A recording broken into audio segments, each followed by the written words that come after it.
All right, everybody, welcome back to POP Podcast. Yeah. We are back for another deep dive, and today we are talking about The Chosen. Yes, we are. A show that so many of you have said you really, really enjoy and connect with. Absolutely. And we're going to be talking about kind of like a behind-the-scenes look as Season 5 is about to come out. Yeah.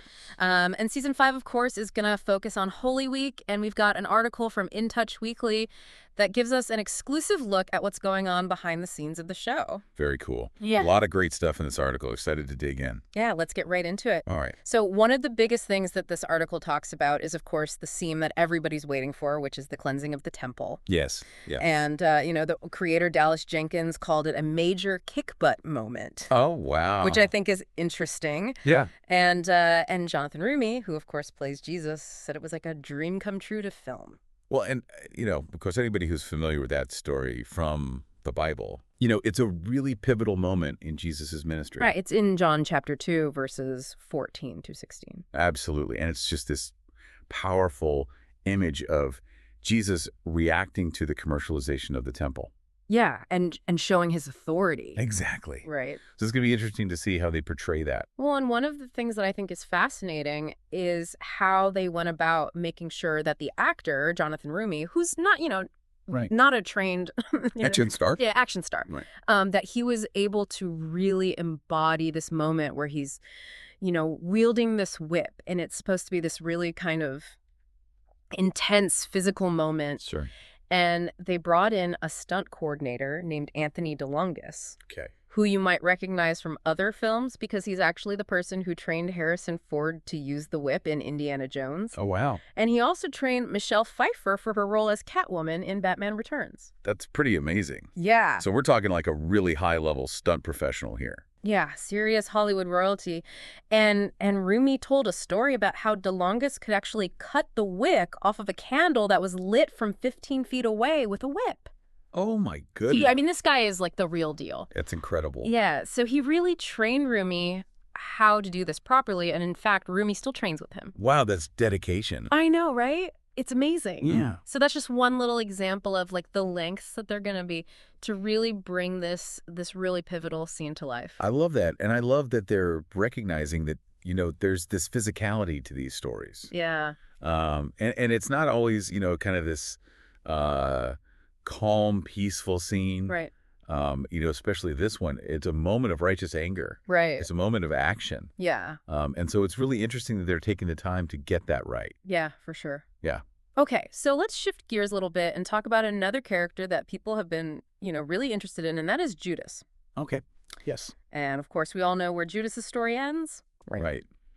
But the actor Luke Dimian, who plays Judas, is, his time on the show is coming to an end. Right. And, Rumi talked about how difficult it was to film the betrayal scene. Oh, yeah. Just emotionally for all of them. Sure. And they all said that, Dimian is such a part of their family. Ah. And he's such a funny kid. And it's just interesting to hear them talk about him. Yeah.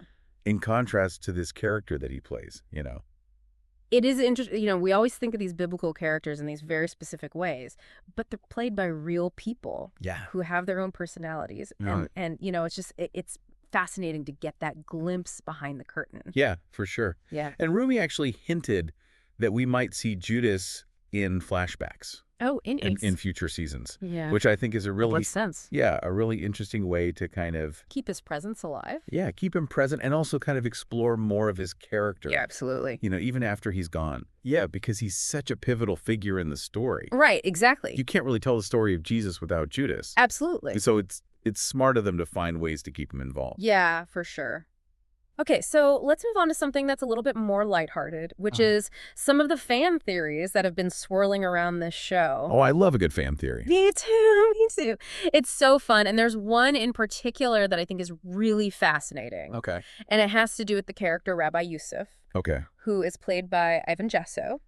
And the theory is that he is secretly Joseph of Arimathea. Oh, interesting. Okay, so for those who don't know the biblical story, Right. Joseph of Arimathea was a wealthy Pharisee who actually provided his own tomb for Jesus after the crucifixion. Right. And what's interesting is that in the show, Rabbi Yusuf has been shown to kind of secretly support Jesus Okay. and, kind of be there for him in ways that other people aren't. Yeah, kind of working behind the scenes a little bit. Exactly, Yeah. exactly. So a lot of people are like, wait a minute, is he Joseph of Arimathea? And they're thinking that, maybe this is going to be revealed in the final 2 seasons of the show. That'll be cool. Right, because it would be a really interesting twist. Yeah. And it would also make a lot of sense given what we know about Joseph of Arimathea from the Bible. Yeah, he was a respected member of the Sanhedrin, Yeah, but he was also a secret follower of Jesus. right. So that definitely lines up with what we've seen from Rabbi Yusuf so far. Yeah, exactly. So that's a really intriguing theory. It is, right? And it just makes you want to keep watching Of course, for sure. to see if it's true. Absolutely. So, okay, let's talk about some of the celebrity fans of this show because, Yeah, this is fun. yeah, it's crazy. Some really big names Yeah. out there have come out as fans of The Chosen. Like Gwen Stefani is reportedly obsessed with the show. Wow. And Blake Shelton gave it 2 thumbs up on X. Oh, that's cool. Whoopi Goldberg said on The View that she's a big fan. Wow, what a diverse group of people. I know, right? That's awesome. And even Kourtney Kardashian posted on Instagram about being hooked on The Chosen. Really? Yeah, her mom, Kris Jenner, got her into it. That's great. I know. And Elizabeth Tabish, who plays Mary Magdalene in the show, Right. said that it was really neat to hear that the Kardashians are fans. Yeah, it must be kind of surreal to think about, Yeah. these like huge celebrities watching your show Right. and being moved by it. It's wild. Yeah, that's really cool. Yeah. And then Jonathan Rumi has encountered a bunch of other celebrity fans through his work with the Hallow app, Oh, right. which is a Catholic prayer app. And he said that he's met people like Mark Wahlberg, Liam Neeson, and even Chris Pratt, who Wow. called the show incredible in an Instagram video. It seems like it's really caught on in Hollywood. It really have. Yeah. That's awesome. And Rumi has said that, he sees these celebrities sharing their faith as a really positive thing, Yeah. especially in times when there's so much division. Yeah. And he thinks it can be really impactful for other people to see these, big names talking about their beliefs. Yeah, it's definitely a different kind of message than we usually hear from celebrities. Right. So it's refreshing in a way. Absolutely. And he said it's a way of galvanizing people who are seeking something more, who are looking for a sense of belief in something larger than themselves. That's beautiful. Yeah. Yeah. So, okay, moving on. Let's talk about the future of The Chosen, because there's some really exciting stuff on the horizon. Oh, yes. Tell me more. So they actually announced 5 new shows that are going to be expanding the Chosen universe. Wow. 5 new shows. I know, at Chosen Con in Orlando earlier this year. So is this like a whole franchise now? It is. It's becoming a whole Chosen universe, That's amazing. which is really exciting. So one of the shows that they announced is an animated series that's going to be about kids in ancient Capernaum. Oh, that's a great idea. Right, which is awesome. It's a great way to introduce these stories to a younger audience. Exactly. And then they're also going to do 2 separate shows that focus on the lives of Joseph and Moses. Wow. Okay, so they're really branching out They are. and telling different parts of the biblical story. Yes, exactly. That's cool. And then get this, they're also doing Chosen in the Wild with Bear Grylls. What? I know. That's amazing. It's going to feature Dallas Jenkins, the creator of the show, and some of the cast members like Jonathan Rumi and Elizabeth Tabish. Wow, so they're going to be out in the wilderness with Bear Grylls? I know. That is the most unexpected crossover I've ever heard of, I know, right? but I kind of love it. I love it too. I can't wait to see it. Yeah, I'm really curious to see how that turns out. Yeah, me too. Okay, so, and then the last show that they announced is The Way of the Chosen, Okay. which is going to follow the events of the Book of Acts. Oh, wow. So it's kind of like a sequel to The Chosen in a way. Right, because The Chosen ends with the resurrection. Right. And then Acts picks up from there. Exactly. Yeah. And a lot of the current cast members are really excited about this show. Yeah. And Elizabeth Tabish has said that she hopes to be involved. Oh, that'd be great. Yeah, she would love to explore the character of Mary Magdalene as an older woman. That would be so interesting. Yeah. To see kind of where her life goes. Right. After all of this. Yeah, it would be really fascinating to see. Yeah, I'd love to see that. Me too. Yeah. All right, so I think we've covered pretty much everything from this article. I think so, yeah.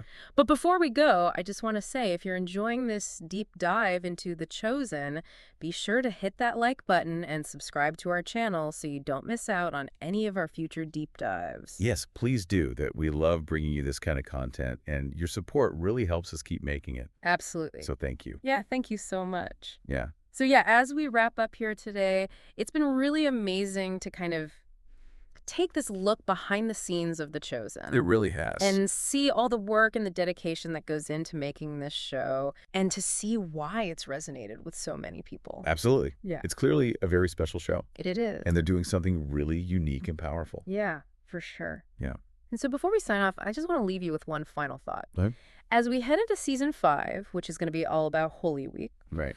and as this chosen universe continues to expand, Yeah. what parts of these ancient biblical narratives resonate most deeply with you? Mm. And why do you think a show like The Chosen has been able to connect with so many people in our modern world? That's a really great question. Yeah. And I think it's something that's worth really thinking about. Yeah.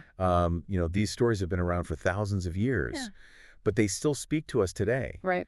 And The Chosen is finding new ways to make them relevant. Exactly. So yeah, I think that's a really important question to consider. Yeah. And we would love to hear your thoughts on it. So please leave a comment below or connect with us on social media. Yes, please share your thoughts with us. Yeah. And of course, if you enjoyed this deep dive, don't forget to like and subscribe to our channel. Absolutely. So thank you so much for joining us today on POP Podcast. Yes, thank you. And we will see you in our next deep dive. Bye, everyone.